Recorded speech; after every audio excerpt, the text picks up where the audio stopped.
Hello.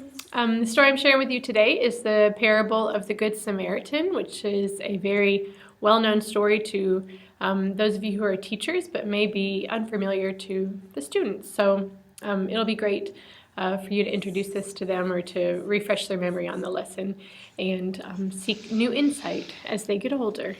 For those of you that are teaching in the Young Learners class, there will be a few things that you might want to soften for the students. I'll do the lesson based on what's written, and when I come to those harsher points, I might soften it a little bit to give you some idea about how you might phrase it with 4 and 5-year-olds.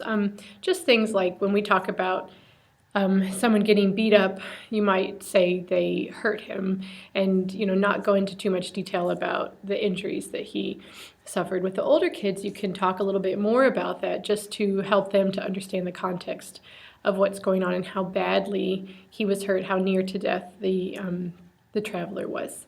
And keep in mind, this lesson will usually be taught it will always be taught during common time. It will often be taught for the Young Learners class along with other parables throughout the year, but in the older classes we usually squeeze the parables in between holy seasons, so perhaps during the summer or at the tail end of the Easter season. So depending on what time of year it is that you're teaching the lesson, you'll adjust the circle of the church year as the children are arriving. Give them plenty of time to come in and get comfortable. Don't rush into the lesson because the parables go pretty quickly and you don't want to get halfway through the parable and a student come in at the last minute. So give plenty of time, let the kids come in and get situated. This is a great opportunity to go around the circle and get to know their names, maybe something unique about them. You could ask them, depending on the time of year, what their favorite thing about the summer is, or if they've gone on any vacations. If you're telling the lesson during seasonal changes, you could ask them what things they notice have changed, or begun to give them a hint that a different season is coming, whether it's spring or fall or winter. An age-old favorite that works really well with the kids, so everyone has a favorite, is to ask them to share their name and their favorite ice cream or food or roller coaster or cartoon character or whatever it might be. They always have some little input, and it helps build connections between the various children in the class and gives you something to talk to them about later while you have feast or worship time with them. Okay. As I begin the lesson, one more thing that's really helpful, especially with the younger kids, if you give them a heads up and troubleshoot that this will be a time for you to touch the story, but that they will be invited to touch the story themselves later, it really helps to say that ahead of time so you're not having to reiterate that in the midst of your storytelling. So what I usually say is, this is a time for me to tell the story, and it's okay for you to want to touch the story, but it's not going to happen yet. And you'll know it's your turn to touch the story because I'll snap my fingers just like that, and that will be a cue that it's time for you to touch the story. So that way, when you're doing the lesson, if someone wants to touch it or fiddle with it, you can say, I haven't snapped my fingers yet, and you really don't have to go into explanation because you've already troubleshooted that and given them a heads up beforehand. It really goes a long way to make it easier for them to follow your expectations. I think that's everything, so I will begin the lesson. Okay, thanks. I'm going to go ahead and turn this down so that you can see what's happening on the floor. Look at this box. I wonder what it could be. You've seen a box like this before.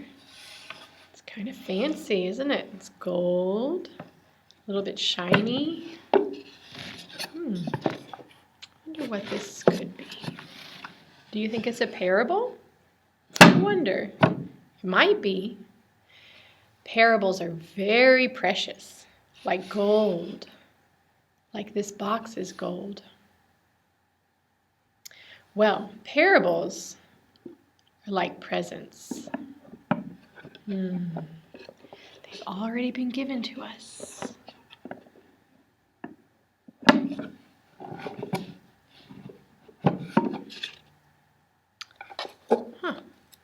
Sorry, friends, that doesn't belong in here. I think that's everything we need now. I just noticed there was a piece in the box that was not supposed to be in there. Yes. Parable is like a gift that's already been given to us. We can't buy a parable. We can't take a parable. We can't steal a parable. They're already ours. But sometimes when we enter a parable, we aren't really ready for it. It's like a door. It's locked. But then we may return to the parable later when we're older or after we feel differently or have thought about different things. And we might knock again and the door will open for us. There's a reason why this might be a parable. There are several reasons why this might be a parable. One of them is it has a lid. Sometimes parables have lids on them.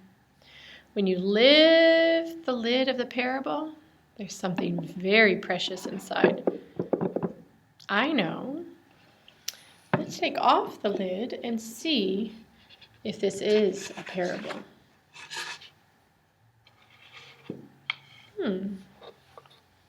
What do we have in here? I wonder what this could be. It's very rough. It's not soft like most of the story things. I wonder why it could be so rough. It's brown. I wonder what a brown place could be. Have you ever been to a brown place?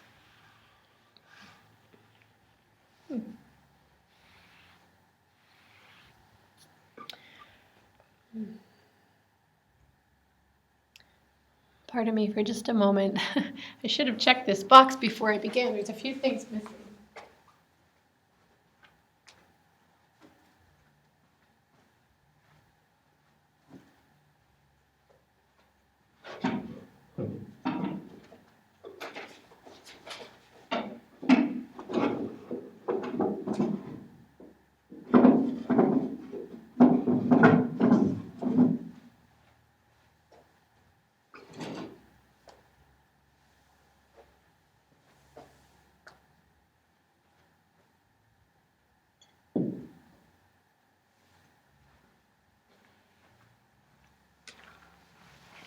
Goodness, I'm sorry.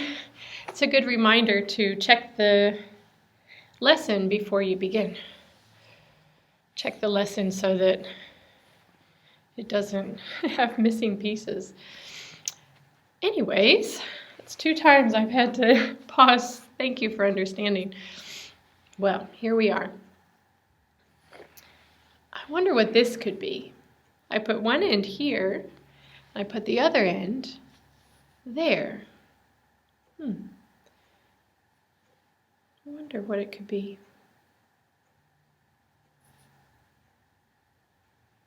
Maybe this will help.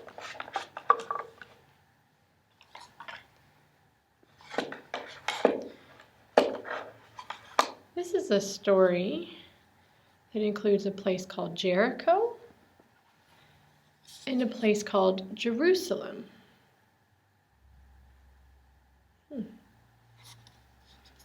Here's Jerusalem. Here's Jericho. Now I wonder what this could be.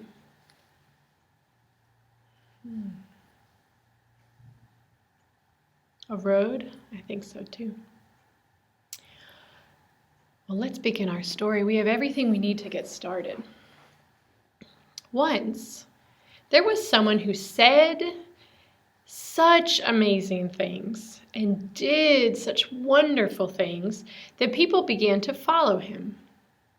One day, a lawyer, someone who knew a lot about the rules, asked him, "What is the most important law? What is the most important rule?" And he answered, "You already know." Well, the lawyer said, "Well, yes, we should love God and love our neighbors. But who is my neighbor?" The lawyer wanted to know. The lawyer asked that wonderful man, to tell him. "Who is my neighbor?" he said. And so the man told a parable. And as he told this parable, the people listened very carefully, because the things that the man said were so amazing and so important. And when he told a story, it was a small story about a big idea. So the people paid attention. He told this parable, and he said, a person was going down the road from Jerusalem to Jericho. And while he was traveling,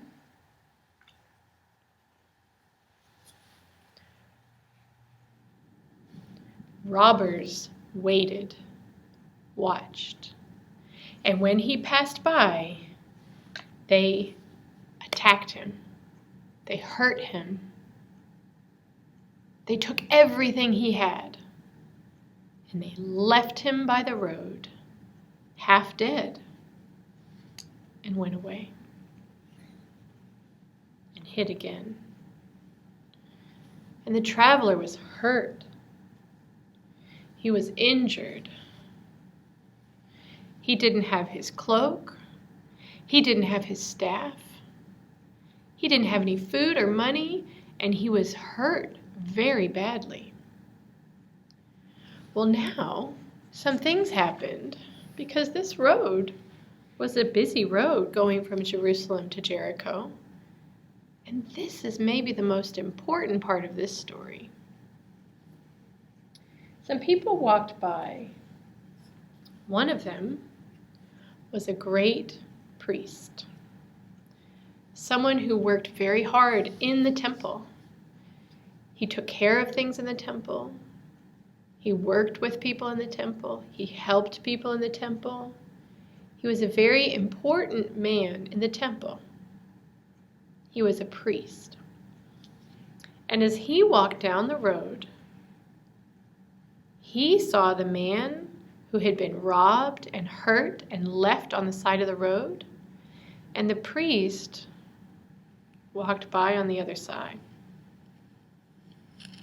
on his way to Jericho. He passed by.